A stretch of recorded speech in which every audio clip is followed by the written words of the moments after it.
What's going on, everybody? Kevin here, and today I want to share with you some of my favorite travel destinations in the entire United States. I've been road tripping the US for the last 7 to 8 years, and I've probably done 1 to 2 dozen cross-country road trips. My girlfriend Brianna and I have hiked and explored our way through the majority of the states, and in this video I want to be sharing with you some of my favorite hidden gems, lesser visited places if you're looking to escape the crowds and looking for an awesome and unique place to go on a hike or have a great travel experience. Then this is the list for you. And without wasting any time, let's dive right into it. But real quick, if you could give this video a thumbs up and subscribe to the channel, that would be much appreciated. But anyways, this is my top 20 hidden gems and travel destinations to visit in the USA.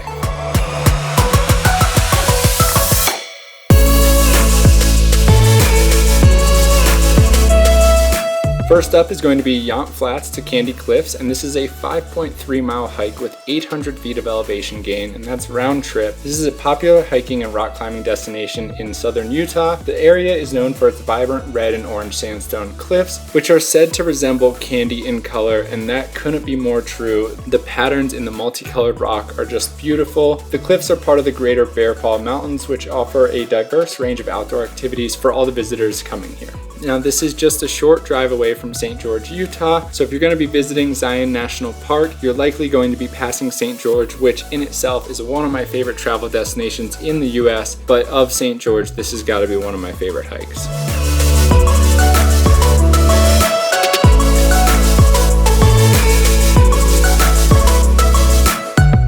Next up, and not too far from here, we have the Vortex, which is a 2.3 mile hike with 524 feet of elevation gain. This is a popular trail located less than an hour from Candy Cliffs. The hike is known for its unique geological formation known as the Vortex and the Bowl, which is the large hole in the ground surrounded by red rock walls. The hike is pretty short, but since you do have a good amount of elevation gain relative to the distance, it is going to be moderate, and you're going to be in the sun the whole time. There's not much shade, so you got to pack a lot of water for this. But the Vortex, it's an enormous hole in the ground that visitors can climb down into and explore. The hole is about 50 to 60 feet deep, but if you're looking to get inside of the hole, you can hike all the way down to the bottom. The place was so cool, and we visited for sunset and we had it all to ourselves. It is important to note though that while you're here, you should watch out for rattlesnakes and other desert wildlife, and in general, if you're going to a trail where there's not that many people, you got to be careful and you have to be prepared, and it doesn't hurt to have some safety devices like a Garmin InReach. Alright, next up is going to be Custer State Park, and this is in South Dakota. This is located in the Black Hills. The park is named after General George Custer, and it's known for its beautiful scenery, wildlife, and recreational opportunities. The park covers over 71,000 acres.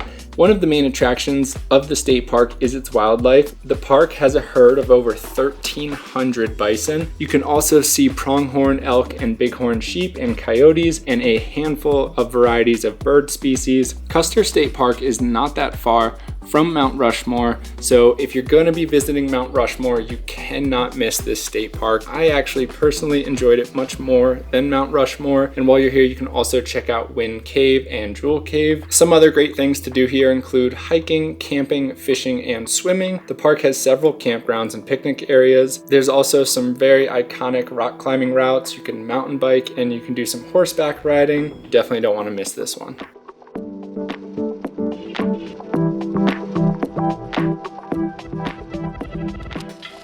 Next up is going to be kayaking at Emerald Cove, which is a recreational area located near the Hoover Dam on the Colorado River in Arizona. The water at Emerald Cove actually splits the border of Arizona and Nevada, so you could probably call it both states, but where we parked was Arizona, so we'll go with that. The location is known for its beautiful green water and lush vegetation, popular spot for water activities such as swimming, kayaking, and fishing. As you kayak down the river and make your way to the cove, you're going to be surrounded by towering cliffs and desert landscapes, which is a really cool contrast of the nature compared to the green water in the cave. On your drive here, you're going to pass the Hoover Hoover Dam, so you will get impressive views of the dam and the Colorado River on top of going to Emerald Cove. Kayaking in Emerald Cove, it is suitable for all skill levels, including beginners. The kayak took us 1 to 2 hours each way, but we were taking our time, we were enjoying it, we were taking photos and videos. When you rent your kayak, they'll give you a map and they'll tell you all the details of how to get there, but also you can just kayak, and then once you just see a horde of people, pretty much you know you made it. I've never really seen this on social media. However, this is one of the more popular tours in Las Vegas, so you will be there with a handful of other people. I would recommend going early in the morning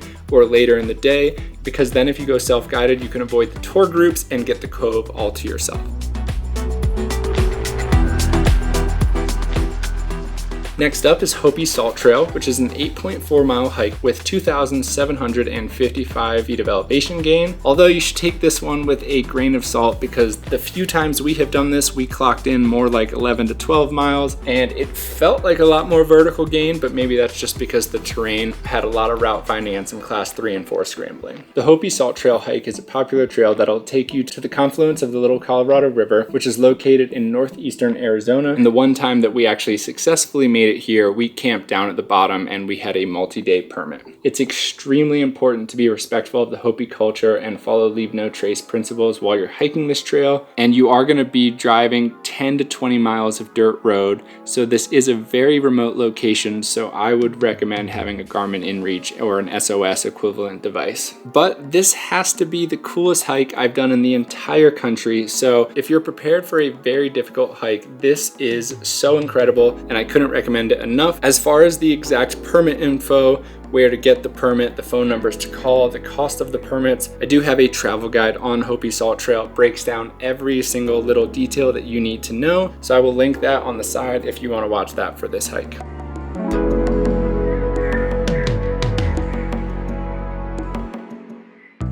But next up is Seneca Rocks in West Virginia, and this is a 3.5 mile hike with 807 feet of elevation gain. Seneca Rocks is one of the most popular multi-pitch trad rock climbing area in this whole region of the Appalachian Mountains, so I want to specify that what I am talking about is a hike, not a rock climb. So the 3.5 mile trail, that is round trip, it's going to take you all the way to the top of Seneca Rocks, and it's going to put you at a point where you kind of go from trail onto the rocks, and slowly you're walking onto the ridgeline. Very cool way to make it to this very narrow ridgeline of Seneca Rocks without actually having to climb the face of the mountain. You can take the trail right to it. Seneca Rocks has towering vertically striped cliffs that rise 900 feet above the North Fork of the South Branch of the Potomac River. The cliffs are made from a type of sandstone called Tuscarora quartzite, which is known for its excellent climbing characteristics. Seneca Rocks offers more than 350 climbing routes with grades ranging from 5.0 to 5.13.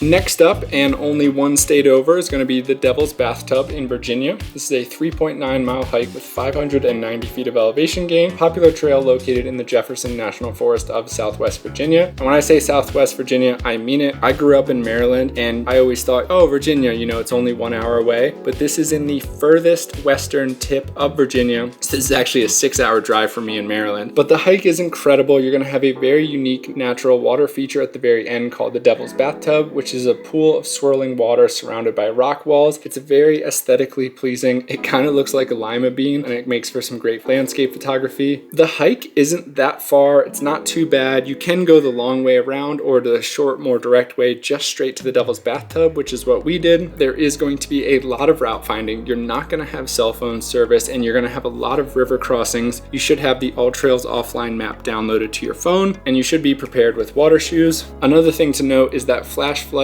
can happen here in an instant, which is an extremely dangerous situation to be in. Check the weather forecast before you go, and if there's any chance of rain, I would not do this. I would postpone it to another day.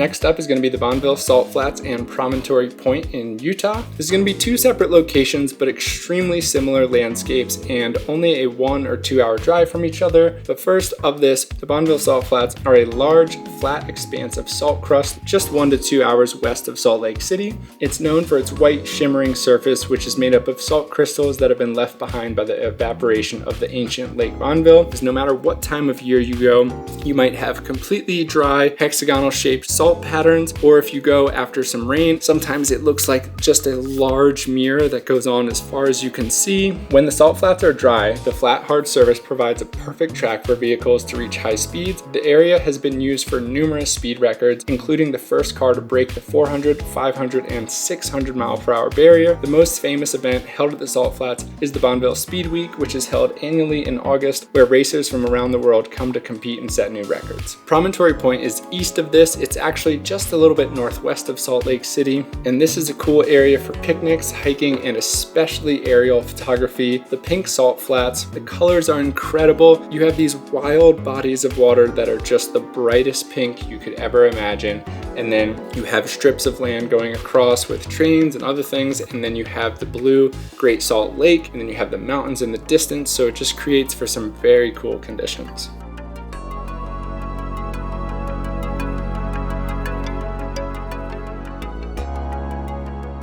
Next up, also in Utah and not too far over, we're going to have Homestead Crater Hot Springs, and this is located in Midway, Utah, which is just outside of Park City. This is a unique geothermal spring located inside a 55-foot tall, beehive-shaped limestone rock formation. The crater was formed by geothermal activity, and it's filled with naturally heated water at a consistent temperature of 90 to 96 degrees Fahrenheit, making it a perfect spot for swimming, snorkeling, and scuba diving. The crater offers a variety of amenities, including changing rooms, showers, and a beach area, and visitors can also participate in yoga and other fitness classes that are held inside the crater. Now, you do need to pay for entrance here, but it is so worth it. This was really cool. You go in on your designated time slot, you get to just hang out in the water. If you want to scuba dive, you can, but Bree and I just opted to swim here and enjoy the warm geothermal waters.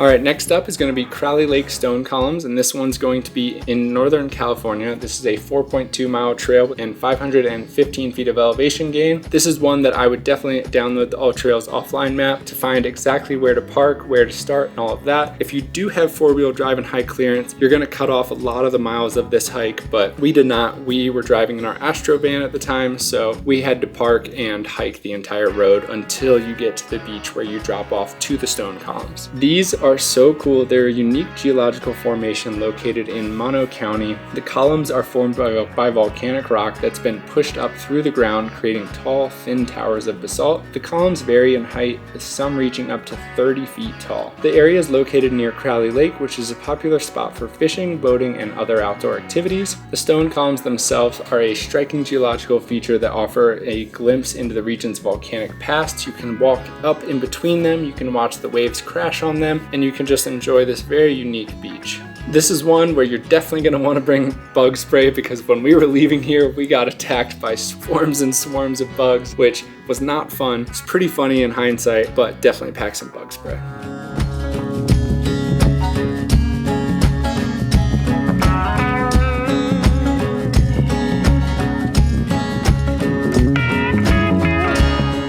Alright, so next up is Columbine Lake in Colorado, and this is a 7.9 mile hike with 2,837 feet of elevation gain. This is located in the San Juan Mountains of Colorado, just a few miles south of Ouray, which is dubbed the Switzerland of America. This place is so beautiful. This is a popular trail for its scenic beauty, the opportunity to see a variety of wildflowers, particularly the state flower, which is the Columbine. And once you get up to the lake itself, this has got to be the bluest lake in all of Colorado. You're going to start off at Moab's Trailhead, and it's going to take you through diverse landscapes. You're going to see a lot of plants, wildlife, wildflowers, aspen trees, elk, marmots, and then you'll see some small rapids in the water that's coming from the lake and goes all the way down the mountain.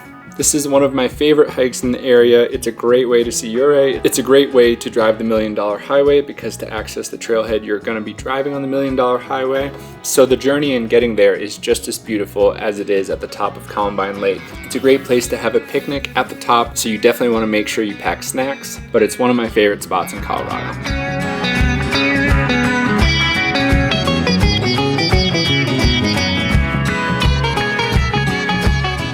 Next up, also in Colorado, is going to be Rifle Falls, and this is a triple waterfall located in Rifle Mountain Park, which is a town that is just off I-70 on the western part of the state. The waterfall is fed by the East Rifle Creek. It's one of the most popular natural attractions in the area. The falls have 3 separate drops, with the first one being 70 feet tall, the second one being 30 feet tall, and the third drop is 40 feet tall, making it an incredible sight, especially with how lush the vegetation is and how green this place is, and the waterfalls just look so amazing. At Rifle Falls, you can hike around the waterfall, you can explore some of the caves that are also at the park, you can camp here, and there's some awesome fishing. And if you're driving on I-70, whether you're skiing or heading to Utah or just driving for whatever reason, this is just a few minutes off the highway, so it's definitely worth the stop. And it's also a great place for landscape photography and one of my favorite waterfalls to photograph in the state.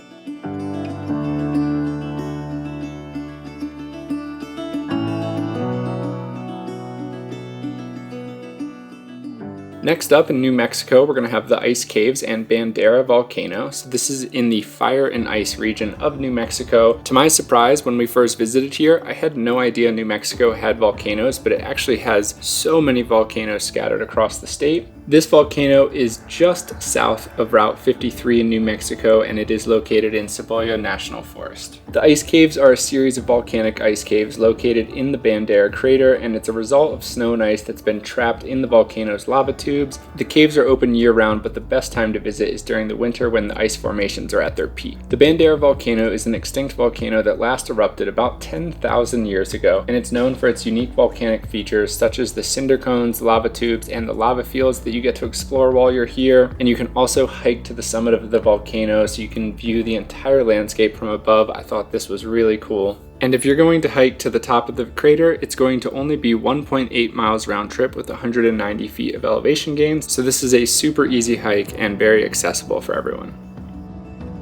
Next up is Cummins Falls, and this waterfall is located in Cookeville, Tennessee, and it's home to the beautiful Cummins Falls waterfall, which is a 75-foot tall cascading waterfall fed by the Blackburn Fork State Scenic River. Visitors can swim here, hike down to the falls, and picnic. The most popular hiking trail is a 2-mile round-trip hike to the base of the waterfall and a handful of overlooks, so you're going to have stunning views of the waterfall and the landscape. You can walk around on some of the cascading parts of the waterfall, so you definitely want to pack a bathing suit and water shoes or shoes you're okay with getting wet. And in recent years, you do need a permit to visit. This is something that was new when we visited. If you're going to visit Cummins Falls State Park, just check the permit process ahead of time. I would book this in advance because we actually showed up not knowing you needed a permit, and we got extremely lucky. There was 1 permit left for the day, but a lot of people did get turned around, so definitely check this ahead of time. And if you know when you're going, it's worth booking in advance.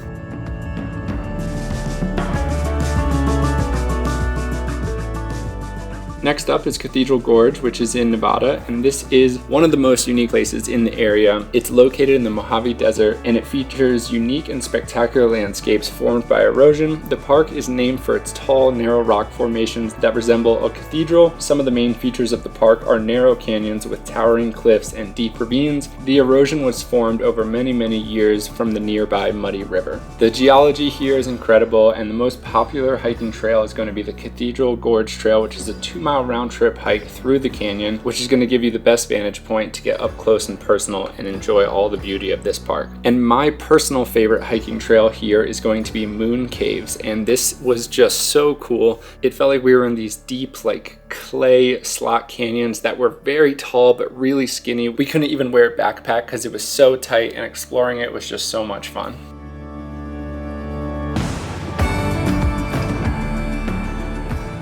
Next up is going to be Alabama Hills, and this is in Southern California, just a few hours from Los Angeles and in just a few hours from Las Vegas. Now, a lot of people in Southern California, if they're going to do a weekend trip, I know a lot of people go to Joshua Tree. In my opinion, Alabama Hills is so much cooler than Joshua Tree. You're not going to get the trees themselves, but as far as the rocks and the landscapes go of Joshua Tree, they are almost identical to Alabama Hills landscapes. But at Alabama Hills, you're going to be backdropped by the Sierra Nevada mountains and the tallest mountain in the lower 48 states, which is Mount Whitney. So the views are just incredible. It's a really fun place to camp and just explore. There's so many incredible and iconic rock climbs. There's great hiking trails. There's a handful of natural rock arches that you can explore. There's a lot to do here, and it's the best place for a weekend getaway of camping.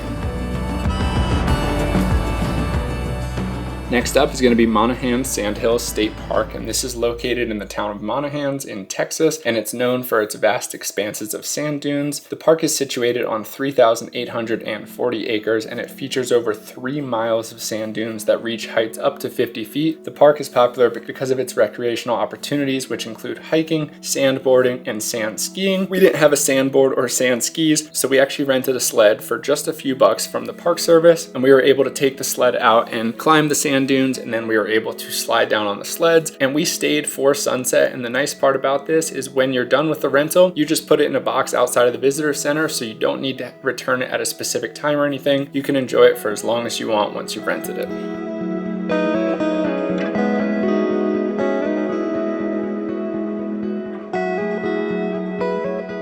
Next up is going to be Watson Lake, which is a man-made reservoir in the city of Prescott, Arizona. There's beautiful scenery. There's so much to do here.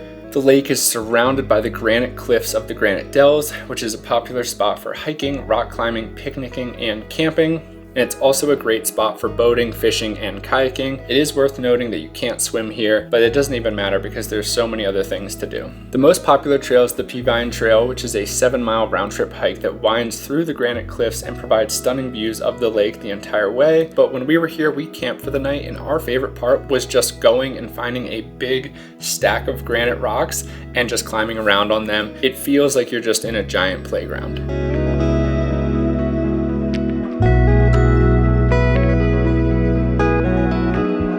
Next up is Caddo Lake, which is a natural lake located in northeastern Texas near the border of Texas and Louisiana. It's known for its beautiful scenery, diverse wildlife, and kayaking through the bayou and the swamps, and it's fed by the Big Cypress Bayou. The lake is surrounded by a dense forest of bald cypress and other hardwood trees, which provide a home for a wide variety of wildlife, including alligators, turtles, and many species of birds. At Caddo Lake, you can hike the Nature Trail, which is a 1.5-mile round-trip hike winding through the forest and giving you amazing views of the lake. There's also a handful of picnic areas, playgrounds, and the visitor center. We camped at Caddo Lake State Park, and we rented kayaks, and waking up in the dark and heading out on the kayaks so we could photograph sunrise was partly really eerie, but also just such an incredible experience. And it was so cool seeing these unique trees light up as the sun rose. So if you love kayaking and being out on the water, this is an awesome spot for you. Last up but not least is Samuel Boardman State Park. This is the State Scenic Corridor, which is a 12-mile stretch of rugged coastline located in the southern Oregon coast. The park is known for its incredible scenery, towering seaside cliffs, sea stacks, arches, and just exploring in general. There's several hiking trails here to explore the rugged coastline and take in the oceanside views. The most popular trail is going to be the Arch Rock Trail, which is a half-mile round-trip hike that leads to a natural arch carved into the cliffs by the sea, and there's also some rocks that almost just look like little islands right by this, making the landscapes so cool to see, but also a great place for landscape photography and long exposure photography.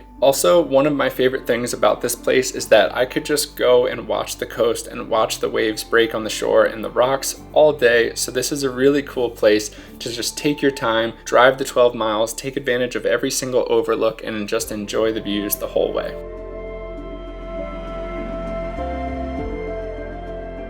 Alright guys, well anyways, that is going to wrap up this top 20 travel destinations in the US video. I really hope you enjoyed it and found some new ideas for your next trip, or if you're planning something right now. Now, the term hidden gem I am using relatively because at the end of the day, you likely will come across people at almost every single one of these locations, but I just wanted to share these places because I think they're so incredible, they're iconic, they are lesser visited than a lot of places like the national parks, so by no means should you do some of these and expect to be the only person there because a lot of these places are well visited, they're just lesser trafficked than some other places. But either way, thanks again for watching and I hope to see you guys on another video. If you haven't already, please give this video a thumbs up and subscribe to the channel, and I'll see you later.